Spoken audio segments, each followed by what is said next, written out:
Oke guys, sebelum kita mulai ada baiknya dibantu like video ini, dan bagi yang baru bergabung silahkan tekan dulu tombol subscribe dan aktifkan loncengnya.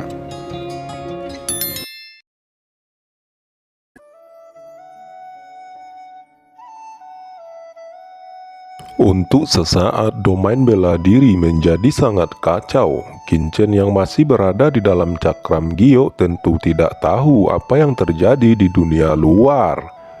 Waktu terus berlalu karena Kinchen tidak bisa keluar, dia benar-benar tenggelam dalam kultivasi. Dia dengan mudah mengintegrasikan kekuatan iblis asing yang telah dia kembangkan ke dalam esensi sejatinya.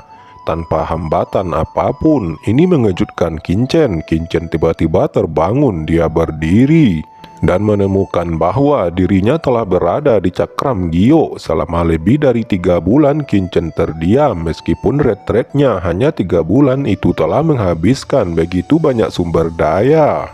Akan tetapi dia hanya memasuki puncak Wudi setengah langkah. Dia bergumam, sepertinya setelah keluar nanti saya harus menemukan cara untuk menemukan sumber daya. Kinchen tersenyum pahit.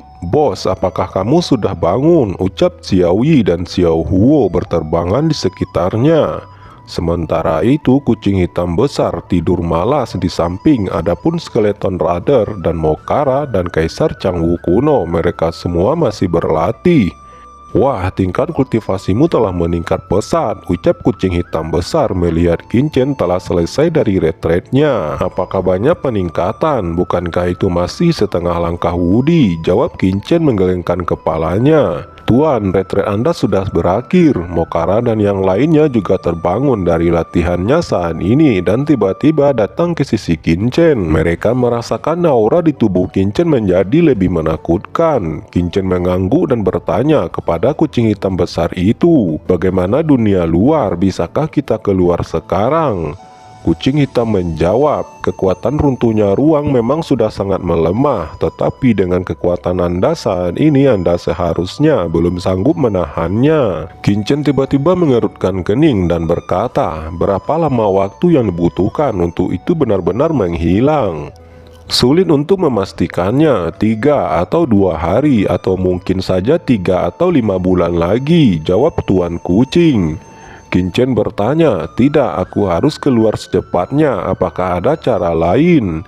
Memang ada, tetapi ketika kamu akan meninggalkan alam Guyu, Tuan Kucing ini akan meminjam cakram Gio semestamu sebagai syaratnya, jawab Tuan Kucing. Sesederhana itu, baiklah aku setuju, ucap Kinchen memandang kucing hitam besar itu dengan waspada. Sebuah formula misterius langsung dituangkan ke dalam pikiran Kinchen. Kucing hitam berkata, ini adalah semacam formula spasial. Sekarang setelah Anda mengolah tubuh spasial, Anda dapat menggunakan formula ini untuk bertahan dari badai gelombang fluktuasi di luar. Tetapi ingat, jika Anda tidak bisa bertahan, sebaiknya cepat kembali ke dalam cakram Gio. Setelah mengatakan semua ini, kucing hitam besar itu mengguncang sosoknya keluar dari cakram Gio dan menghilang ke udara. Kinchen mulai memahami formula yang diberikan oleh kucing hitam. Meski hanya beberapa kalimat, mantra ini seolah menunjuk langsung pada esensi ruang. Itu sangat mendalam. Setelah sekitar setengah hari, Kinchen sudah memahami formula ini sekitar 7 atau 80%. Baiklah, mari keluar dan coba, gumam Kinchen mengguncang sosoknya. Hanya sesaat di luar, armor di tubuhnya langsung digulung menjadi saringan dan ada lubang di mana-mana. Suara pakaian robek terdengar. Dalam waktu singkat ini, baju besi di tubuh Kinchen telah benar-benar menghilang.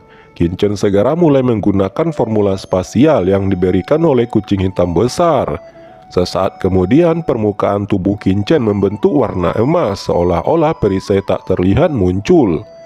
Kinchen akhirnya mengerti mengapa kucing hitam besar itu mengatakan bahwa metode ini akan sangat bermanfaat baginya. Artinya selama dia bisa sepenuhnya mengontrol aturan ruang menggunakan formula spasial ini, dia dapat menerobos ke ranah Kaisar Wudi, dan di dalam badai fluktuasi ini jelas merupakan tempat terbaik untuk memahami aturan ruang. Setiap seperempat jam dia harus kembali ke lempeng giok semesta untuk memulihkan tubuhnya, dan begitu dia menyembuhkan luka di dalam dunia kecil cakram giok, dia kembali keluar. Tanpa diduga, anak ini mengerti begitu cepat. Ucap kucing hitam mengamatinya dari jauh. Di dunia luar saat ini, situasi telah berubah setelah istana berkabut dapat menahan serangan gabungan dari Kekaisaran Xuan Yuan, Qidian, dan Feng Jiao kuno. Tim keluarga naga Tianlong adalah yang pertama kali disergap. Segera setelah itu, orang-orang dari istana berkabut memulai serangan yang kuat. Dalam beberapa hari kemudian, semua tim utama juga mulai disergap. Mereka menderita kerugian besar dan melarikan diri karena malu. Kengerian Misty Palace telah melebihi harapan mereka. Pasukan sekutu yang mendekat dengan cepat berkumpul bersama dalam keadaan darurat untuk membahas tindakan balasan. Saat ini di kediaman istana Misty, Feng Xiaoyu datang ke Sang Guanxier, memegangi wajahnya dengan kedua tangannya dengan sedikit marah berkata, "Sudah berapa kali saya katakan iblis alien ini telah banyak melenceng. Xiaoyu, apakah kamu tidak menyukaiku?" jawab Sang Guanxier dengan lembut berbaring di pelukan Feng Xiaoyu.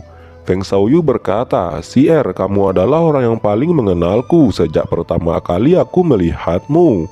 Hanya kamu yang ada di hatiku." "Aku tahu," jawab Sang Guanxier. Dia melanjutkan, "Jika tidak, saya tidak akan membunuh Qin Chen dan memilih untuk bersamamu. Anda tahu itu. Semua yang saya lakukan sekarang adalah demi masa depan kita." Feng Xiaoyu menjawab dengan sedikit kesal, "Saya pikir dengan membunuh Qin Chen kita akan bisa bersama, tetapi siapa yang tahu bahwa kita masih belum bisa bersama selama 300 tahun terakhir. Untuk apa ini semua?" Sang Guanxier menjawab, "Tentu saja untuk masa depan kita. Apakah Anda takut menunggu beberapa tahun lagi?" Sang Guanxier meninggalkan pelukan Feng Xiaoyu terlihat sedikit kesal. "Aku tidak bermaksud begitu, Xier. Saya tahu bahwa hatimu selalu untuk saya dan Bing Yun kita. Alasan kenapa aku menemuimu sekarang adalah untuk menanyakan sesuatu. Mengapa orang-orang istana berkabut Anda membunuh Feng Yulei dan memenggal semua orang di Kekaisaran Xuan Yuan saya? Jika Kaisar Tubuh Emas tidak melarikan diri waktu itu, saya rasa semuanya telah tewas di alam Yu kuno." Sang Guanxier menggelengkan kepalanya dan berkata, "Membunuh Feng Yulei ini tidak mungkin. Saya tidak pernah memberikan perintah seperti itu." Feng Xiaoyu menjawab, "Tapi ini memang ulah seseorang dari istana berkabutmu dan ada juga iblis asing yang hadir. Mustahil klonku membuat kesalahan." Feng Xiaoyu berkata dengan marah, "Pasti ada kesalahpahaman dalam hal ini," jawab Sang Guanxier memegangi wajah Feng Xiaoyu dan berkata lagi, "Mungkin karena aku tidak memberitahu bawahanku tentang hubungan antara kamu dan aku, mereka tidak sengaja membunuh Feng Yulei. Ini pasti salah paham." "Ini jelas bukan kesalahpahaman," ucap Feng Xiaoyu menggelengkan kepalanya. Matanya menjadi semakin dingin dan berkata, "Kaisar Emas memberitahu saya bahwa pihak lain hanya menganggap remeh Feng Yulei. Tujuan sebenarnya mereka adalah untuk berurusan dengan saya, mengambil kepala saya untuk diserahkan padamu. Tujuannya sangat jelas, tidak ada kesalahpahaman sama sekali," ucap Feng Xiaoyu. "Xiaoyu, apakah kamu tidak percaya pada aku?" Sang Guanxier sedikit frustasi dan berkata dengan kesal, "Xier, aku percaya padamu, tapi aku tidak percaya ras asing," ucap Feng Xiaoyu. Melihat wajah muram Feng Xiaoyu, Sang Guanxier buru-buru memeluknya dan berkata, "Kalau begitu aku berjanji padamu. Tidak bisakah aku berjanji padamu? Saya akan berhati-hati. Wewenangku tidak akan pernah digunakan lagi oleh mereka. Dan Anda juga tahu bahwa benua Tianwu kita ini tidak sederhana yang dibayangkan orang luar. Jika kita ingin mengeksplornya, kita harus mengandalkan tangan iblis alien ini. Anda juga tahu dari awal ketika Qin Chen mati, dia sebenarnya membawa semua yang dia dapat dari zona terlarang. Zona terlarang penuh dengan bahaya. Dengan kekuatan Anda dan saya saat ini sulit untuk memasukinya. Dan seperti hari ini, meskipun kita telah mengendalikan banyak kekuatan tingkat tinggi, tetapi menemukan seorang jenius yang dapat mengintegrasikan semua jenis metode di dunia itu sangat sulit. Jadi kita hanya bisa mengetahui misteri ini dan membukanya secara perlahan."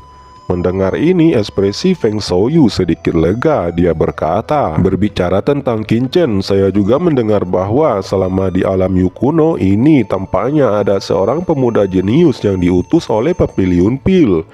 Namanya juga Qinchen. Dia tidak lebih lemah dari Tianzhou kekaisaran saya.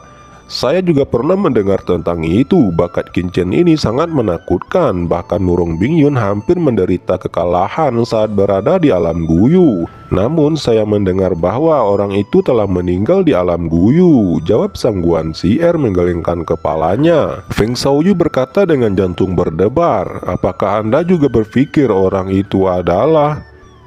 Sang Guan Xier tersenyum dan berkata, Xiaoyu, Anda berpikir terlalu banyak. Pemuda yang bernama Qinchen ini saya juga telah menyelidikinya. Dia adalah seorang alkemis dan alasan mengapa dia sangat berbakat adalah karena dia menang dalam kompetisi warisan ras alien. Warisan iblis alien? Ucap Feng Xiaoyu bertanya dengan heran.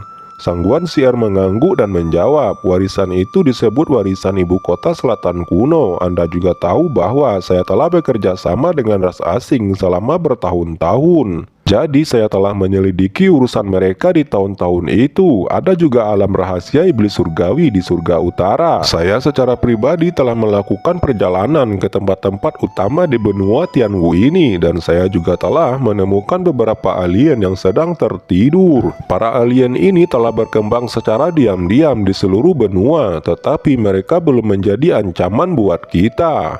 Feng Xiaoyu mengerutkan kening dan berkata dengan terkejut, saya bisa mengerti apa yang Anda katakan. Tidak heran Kaisar Emas memberitahu saya bahwa Qinchen tampaknya memiliki pemahaman tentang formasi iblis alien. Sang Guan Xier berkata, saya meneliti ini secara rahasia. Jadi pemuda yang bernama Qinchen ini hanya kebetulan memiliki nama yang sama dengan Kaisar Po Chen. Jika ini masalahnya, maka kita harus menyelidiki beberapa orang yang juga mendapat warisan iblis pada waktu itu, ucap Feng Xiaoyu mengerutkan kening. Saya tahu ini secara alami. Jika dalam keadaan normal, saya mungkin masih memiliki energi untuk menyelidikinya. Tetapi untuk saat ini, mari kita cari cara untuk melewati masa-masa kritis sekarang. Sekarang kami hanya bisa menghentikan untuk sementara waktu serangan gabungan dari kekuatan utama.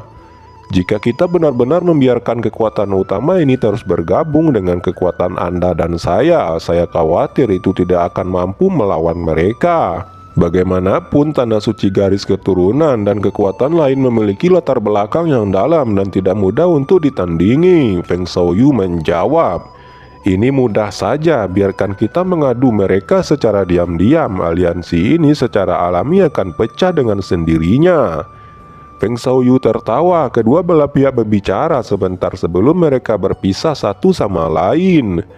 Beberapa hari kemudian, semua pasukan gabungan akhirnya mundur tanpa suara. Di sisi lain, Qinchen di alam Yu kuno merasa tergila-gila dengan kekuatan ruang dalam turbulensi spasial. Lebih dari setengah bulan telah berlalu sejak operasi pertamanya dari formula spasial yang diberikan Tuan Kucing Hitam. Setelah bekerja keras berulang kali, kekuatan fisiknya telah meningkat secara signifikan. Mokara, keluarlah. Tuan, Anda mencari saya, jawab Mokara. Sebelum selesai berbicara, dia tiba-tiba berteriak, mendengus dan melihat badai luar angkasa yang tak terhitung jumlahnya. Badai itu seperti pisau tajam memotongnya. Qinchen buru-buru mendesak cakram Gio keberuntungan semesta dan mengirim Mokara masuk. Mokara, apakah kamu tidak bisa menahan badai itu? Qinchen berkata setelah dia tiba di dalam. Tuan, badai spasial itu terlalu kuat dan bawahan ini tidak bisa menahannya sama sekali. Mokara tampak kesal dan hampir menangis. Qinchen terbang keluar dan meraih cakram giok keberuntungan dengan satu tangan dan langsung menyapu ke kejauhan. Sekarang badai spasial tidak lagi dapat membahayakannya dan tentu saja itu tidak dapat membawa peningkatan apapun. Tidak tahu sudah berapa lama Qinchen terus melayang di alam Yu kuno. Sebuah kejutan keras terdengar pada saat yang sama. Aura yang sangat menakutkan menyapu mendekat dengan cepat. Apa itu? Gumam Qinchen terkejut. Dengan kaget Qinchen terus berbalik dan terbang. Dia memiliki perasaan bahwa monster itu dapat mencabik-cabiknya hanya dengan satu cakar. Melihat Kincen akan kabur, monster merah itu tiba-tiba menjulurkan cakar raksasanya langsung menyelimuti Kincen. "Nak, jangan cemas, Lao Yuan, berhenti." Dari jauh kucing hitam besar itu tiba-tiba muncul lalu berkata kepada monster merah itu, "Lao Yuan, apakah kamu buta? Bukankah anak ini yang telah kamu berikan kristal jiwa darah sebelumnya?" Lao Yuan menjawab, "Aku tahu itu dia, aku hanya ingin menghentikannya." "Apakah ini binatang sumber kuno?" gumam Kincen menatap monster merah itu di depannya dengan rasa ingin tahu. Dan tiba-tiba ekspresinya menjadi sangat aneh dan berkata, "Apa kamu juga ingin keluar dari sini?" Kucing hitam menjawab, "Kalau tidak, bagaimana menurutmu?"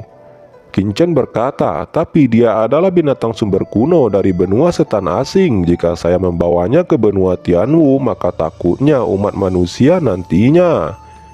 Sebelum Kincen menyelesaikan kata-katanya, kucing hitam besar itu melambaikan tangannya dan berkata, "Jangan khawatir, Lao Yuan tidak sama dengan iblis alien. Dia tidak memusuhi manusia." "Apa kamu yakin aku bisa mengeluarkan monster ini?" ucap Kincen mengalihkan pandangannya. "Jika binatang sumber kuno benar-benar memusuhi ras iblis alien, bukankah itu akan menjadi penolong ekstra besar untuknya sendiri? Dengan kekuatanmu saat ini, tentu saja ini sedikit lebih buruk, tapi itu tidak masalah," jawab kucing hitam besar itu. Selanjutnya, ketika Kincen mengirim Lao Yuan ke piringan giok keberuntungan alam semesta, Mokara dan Skeleton Rider menggigil ketakutan.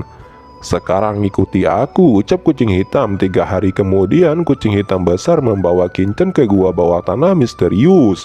"Apakah ini pintu keluar?" Kincen bertanya dengan kaget. "Ya, ini disebut saluran kontinental. Saluran ini dapat terhubung ke banyak benua di dunia ini." Tidak lama kemudian, kekosongan melintas. Cakram batu gio yang berubah menjadi seukuran biji sawi tiba-tiba muncul di luar batas Yu kuno. Dan sesosok keluar dari sana dan berkata, "Benua Tianwu, aku akhirnya kembali."